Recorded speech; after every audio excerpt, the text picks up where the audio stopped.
થોડું પદ મળ્યું, થોડી પ્રતિષ્ઠા મળી, એટલે જરા અહંકાર આવ્યો. અને આ સંસારમાં તુલસીદાસજી કહે છે કે આ સંસારમાં કોઈ એવો જન્મો નથી કે જેને પદ મળે અને મદ ના આવે.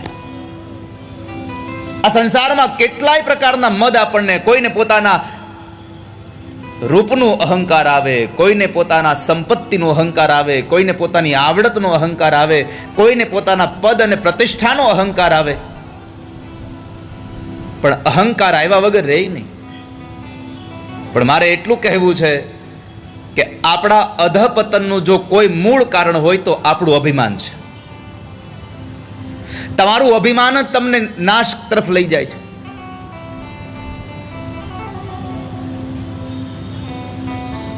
દરિયામાં હોડી હોય એ પોસાય, દરિયામાં હોડી હોય એ પોસાય, પણ હોડીમાં દરિયો આવે એ ન પાલવે, એ ન પોસાય.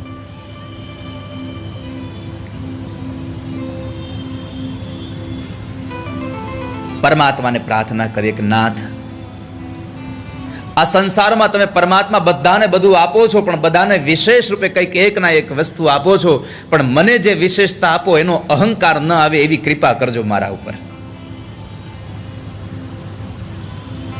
વિશેષ વસ્તુનો અહંકાર ન આવે.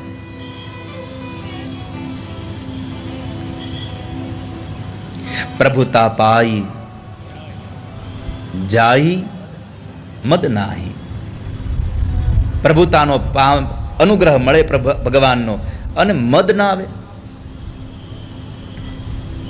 અસંભવ છે. એક બહુ મોટો શિલ્પીકાર હતો. પથ્થરમાંથી એટલી સુંદર મૂર્તિઓ બનાવે, બસ ખાલી એમાં પ્રાણ પૂરવાનો બાકી રહે. બાકી જેનું શિલ્પ, જેણે મૂર્તિ બનાવી હોય, જેની, એ બંને વ્યક્તિને, આમ મૂર્તિને અને એ માણસને સાથે ઊભા રાખો એટલે એમાંથી કોઈ ઓળખી ન જાય કે આમાં પથ્થરની મૂર્તિ કઈ છે અને આમાંથી સાચો માણસ કયો છે. આવી મૂર્તિ બનાવે.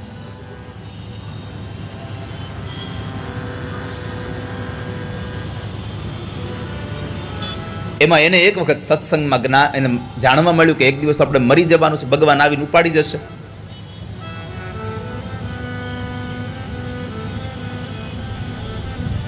અને એ માણસે એ મૃત્યુથી બચવા માટે પોતાના જેવી 15 જેટલી મૂર્તિઓ બનાવી દીધી. અને જેવા સમાચાર મળ્યા કે મારું મૃત્યુ માટે મને એમના દૂતો લેવા આવે છે, એ 15 મૂર્તિઓની વચ્ચે ઊભો રહી ગયો. યમના દૂતો આવીને ચક્રાવે ચડ્યા કે આમણાથી આપણે લઈ કોને જવાનો છે?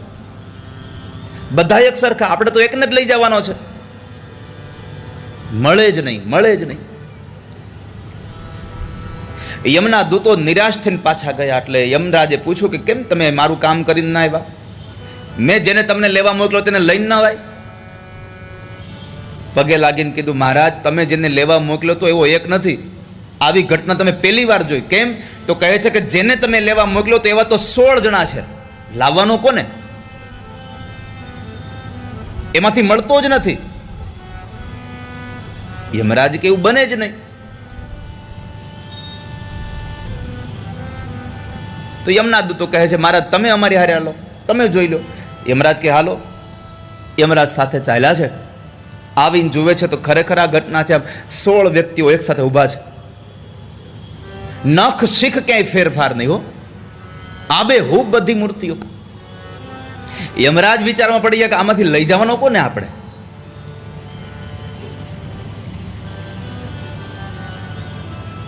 તરત જ પછી યમરાજ બધી મૂર્તિઓને આમ જોઈ જોઈને બોલ્યા કે વાહ, આ જેણે બનાવ્યું બહુ મોટો માણસ છે. ક્યાંય નખ શીખ એક પણ જગ્યાએ ભૂલ નથી. એટલા વખાણ કર્યા, એટલા વખાણ કર્યા. પછી કીધું, ઓહો હો, તોય અહીંયા એક ભૂલ રહી ગઈ છે. આ મૂર્તિમાં એક ભૂલ રહી ગઈ છે. આવું એણે યમરાજ એમના દૂતોની હારે વાત કરતા હતા. આ ભૂલ રહી ગઈ છે એ ઓલાથી સહન ન થયું. તરત બોલ્યો મારી ભૂલ હોય જ નહીં કોઈ દિવસ ક્યાંય. અને યમરાજે કીધું બસ આ જ ભૂલ હતી હાલ, આટલી જ ભૂલ હતી. માણસને પોતાની વિશેષ રૂપે પરમાત્માએ જે આપણને શક્તિ આપી છે એનો અહંકાર આવે છે, અને એ જ અહંકાર આપણા પતનનું મૂળ કારણ બની જાય છે. માટે ઈશ્વરને પ્રાર્થના કરી, ભગવાન તમારી આપેલી વિશેષ એ શક્તિનો અમને ક્યારેય અહંકાર ના આવે.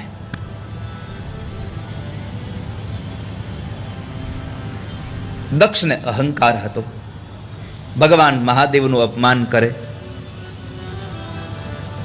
ન બોલવાના શબ્દો ભગવાન માટે બોલે છે. ભગવાન કશું ન બોલ્યા. એની સાથે રહેલા નંદી આદિ ગણોએ એનો વિરોધ કર્યો કે દક્ષ તમે જેમ તેમ ન બોલશો, છતાં પણ પોતાના એ પદના મદમાં એટલો બધો અહંકારી બનીને બોલવા લાગ્યો. જેને સમાજનું જ્ઞાન નથી, કોનો આદર અને સત્કાર કરવો એની ભાન નથી, એને આ સભામાં આમંત્રણ આપ્યું કોણે? કાઢી મૂકો ને અહીંયાથી. એટલા શબ્દો બોલે છે, પણ ભગવાન શિવ કશું ન બોલ્યા.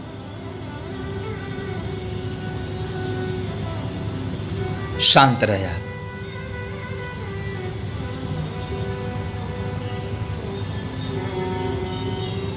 આ ઘટના એ બતાવે છે ક્યારેક ક્યારેક તમારા અપમાનના ઘૂંટડા પીતા આવડે તો સમાજ તમારી પૂજા કરતો થઈ જાય.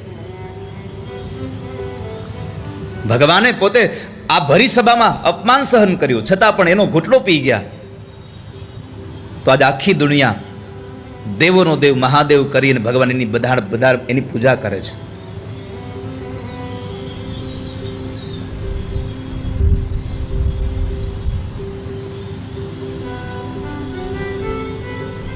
અને એ સમય સામસામા એકબીજા શાપ આપે છે. નંદીએ શાપ આપ્યો કે તું ક્યારનો મેં કરે છે તો મેં કરવા વાળો બકરાના મોઢા વાળો બનીશ. ત્યારબાદ ભગવાન શિવને થયું કે અહીંયા વાતાવરણ થોડું તંગ થયું છે, એટલે બધાને લઈને નીકળી ગયા, કૈલાસમાં ગયા. પણ પોતાના પત્નીને કશું કીધું નહીં કે આવી ઘટના ઘટી છે. ચૂપ રહ્યા, મૌન રહ્યા.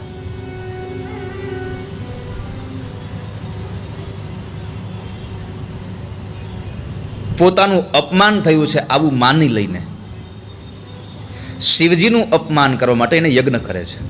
અને આમ પણ આ દુનિયામાં આપણે ઘણા બધા દક્ષ જેવા છીએ, કાંઈ પણ સમાજમાં જોયું છે એટલે એને આપણે જાણવા કરતાં સીધું માની લઈએ છીએ, પછી એનામાં આપણે બધો જ પ્રત્યુત્તર આપ્યા કરીએ છીએ. મારી આપ સૌને પ્રાર્થના છે કે સમાજમાં કોઈ પણ ઘટના ઘટે તો પહેલા એને જાણી લેવી અને પછી એમાં આપણો પ્રત્યુત્તર આપવો.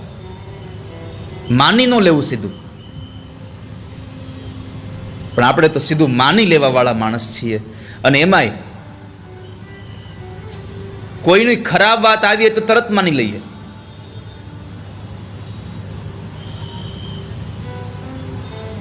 કોઈના વિરોધની વાત આવી તરત માની લઈએ.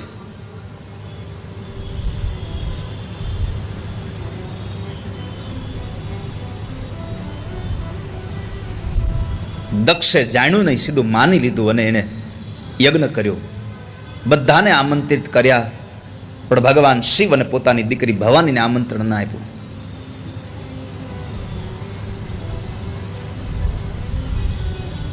યજ્ઞનો દિવસ આવ્યો. બ્રાહ્મણો યજ્ઞશાળામાં વેદ મંત્રો સાથેની એ આહુતિઓ અપાઈ રહી છે. દેવતાઓ યજ્ઞનો ભાગ લેવા માટે બધા નીકળે છે. અને એમાં ઘણા દેવતાઓ કૈલાસ ઉપરથી વિમાન લઈને નીકળ્યા. હાલો જરાક જોતા જઈએ કે દીકરીને જમાઈને આમંત્રણ નથી આપ્યું, કરે છે શું. ઘણા આવા છે હજી.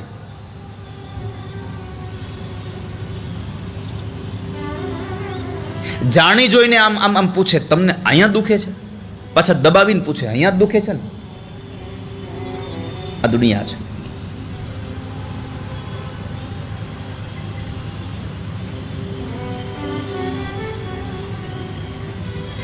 એક ગામમાં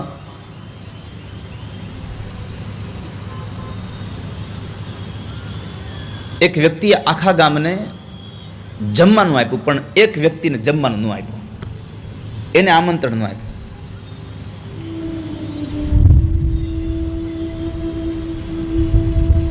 જે વ્યક્તિને આમંત્રણ નહોતું આપ્યું એ વ્યક્તિના ઘરે એક એનો મિત્ર ગયો બીજો, અને એમણે વાત મૂકી, તને ખબર છે ફલાણા ભાઈએ આખા ગામને બધાને જમવા પોતાના ઘરે બોલાવ્યા છે.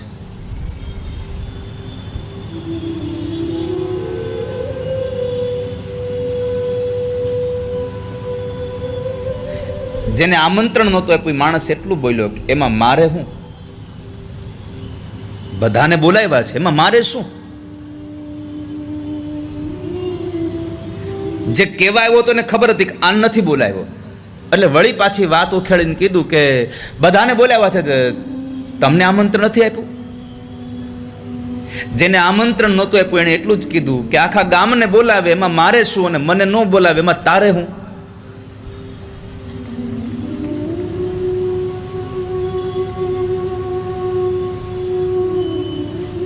ખબર હોય કે આપણે એની હારે વ્યવહાર નથી, છતાંય બાજુવાળા આવીને પૂછે કે આજ તમારે આમંત્રણ નહીં આવ્યું ને, અરે તને ખબર જ છે કે નથી આવ્યું તોય પૂછવાનું.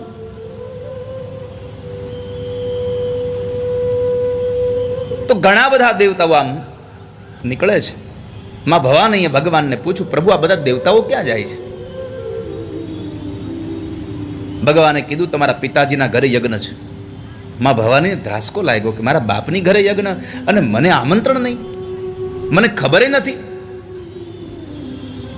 પછી ભગવાને પોતાની બધી હકીકત બતાવી કે ભવાની તમારા પિતાજીના ઘરે યજ્ઞ છે એનું મૂળ કારણ એ છે મારું અપમાન કરવા માટે.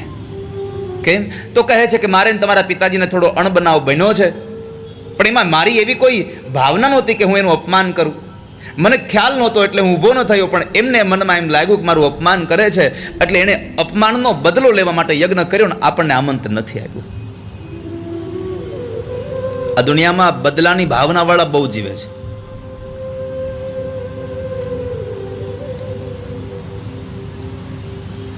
ભવાને કીધું કે પ્રભુ એક કામ કરીએ, ચાલો ને જઈએ, હું મારા પિતાજીને સમજાવી દઈશ અને તમારા બંનેની વચ્ચે જે અણસમજ છે, જે કઈ ઘટના છે એને આપણે નિવારણ કરી દઈએ.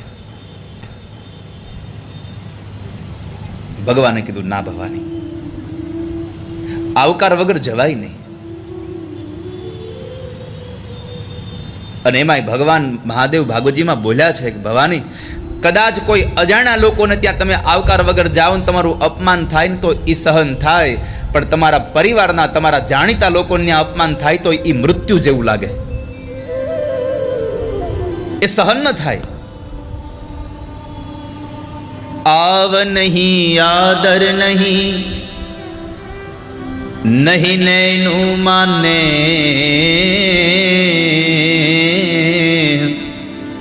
वो घर कबहु न जइए भले कंचन वर से में. જે જગ્યાએ આવકાર ન હોય ને જવું ન જોઈએ. એના ઘરે સોનાનો વરસાદ ભલે થતો હોય, પણ તમને આદર અને સન્માન ન મળે તો જવું નહીં કોઈ દિવસ.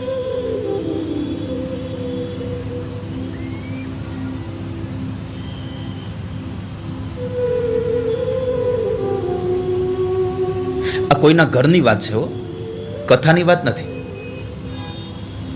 નહીં તો લોકોને થશે કે અમે કથામાં ગયા, અમને આવકાર ન મળ્યો, અમને વ્યાસપીઠે જવા ન મળ્યું. હવે અહીંયા જેટલા આવ્યા છે ને, પૂજ્ય સોલા ભાગવત વિદ્યાપીઠના પ્રણેતા પૂજ્ય દાદાજી એવું કહેતા કે ભાગવત સાંભળવા માટે, ભગવાનની કથા સાંભળવા માટે જેટલા લોકો આવ્યા હોય એનું નામ સાથે સન્માન કરવું જોઈએ. આવું દાદાજી વાક્યમાં બોલતા, કારણ કે તો ભગવાન રાજી થાય. પછી દાદાજી એટલું કહ્યું કે બધાના નામ લઈને જો બોલાવવા જઈએ તો કથા ક્યારે કરવી.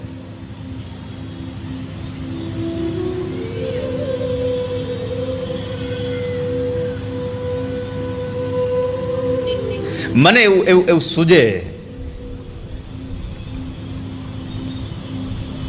કે સંબંધીના ઘરે કંઈક કાર્યક્રમ હોય, નથી આમંત્રણ આવે તોય કદાચ ન જવું હોય તો ન જવું ચાલે, પણ ગામમાં તમારા દુશ્મનની ઘરે ભગવાનની કથા હોય તો છેલ્લે જઈને બેસવું, પણ કથા સાંભળી આવી વાલા વૈષ્ણવો. દુશ્મનના ઘરે લાભભાઈ, મુલીનભાઈ, આજે દુશ્મનના ઘરે પણ પરમાત્માની કથા સાંભળવા જવી હોય તો જતું રહેવું.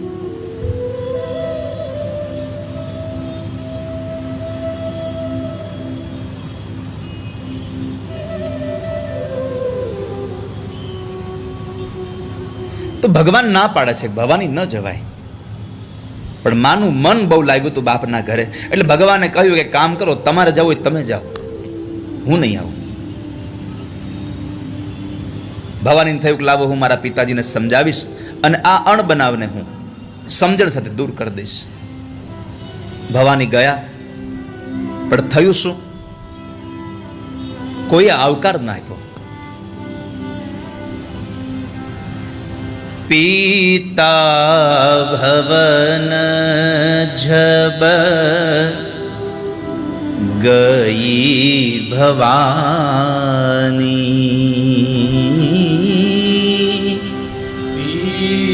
ભવન જબ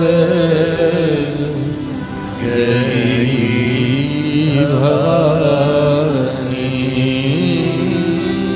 દક્ષત્રાસ કાહુ ન સન્માની,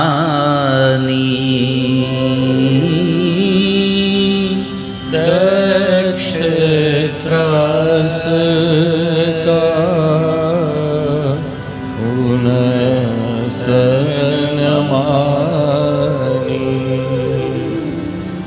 બાપના ઘરે જાય છતાં એને કોઈ આવકાર નથી આપતું. યજ્ઞશાળામાં જાય, બાપ અને દીકરીની નજર એક થાય છતાં પણ બાપ બોલાવતો નથી, ફરી જાય છે, અવળા ફરી જાય. દક્ષના સૈનિકો કોઈ આદર ભાવ ના આપે, માની જણી બેન મળી સામે, એને પણ આવકાર ના આપ્યો. હસે છે, જુઓ તો ખરા, આમંત્રણ વગરની આવી છે.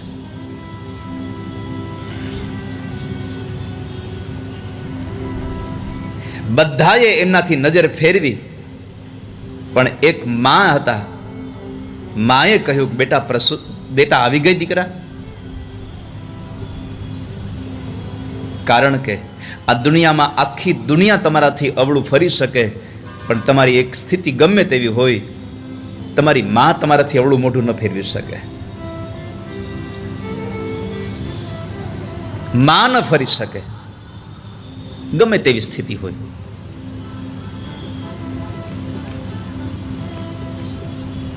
કારણ કે બધી સ્થિતિઓમાં માએ આપણને સંભાળ્યા છે.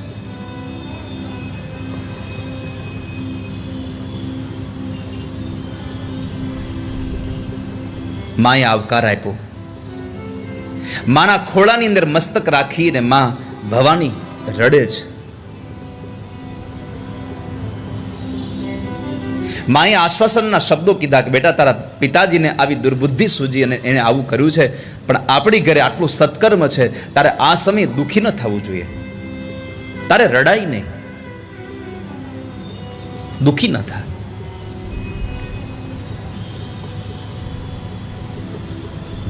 ભવાનીને સાંત્વના આપી. થોડી વારના એ રુદન પછી સ્વસ્થ થયેલા માં ભવાની ફરી વખત યજ્ઞશાળામાં જાય છે. જેવા યજ્ઞશાળામાં ગયા, બધા જ દેવોનું સ્થાપન જોયું, પણ એકમાત્ર પોતાના પતિનું સ્થાપન ન જોયું. માં ભવાનીને દુઃખ બહુ લાગ્યું.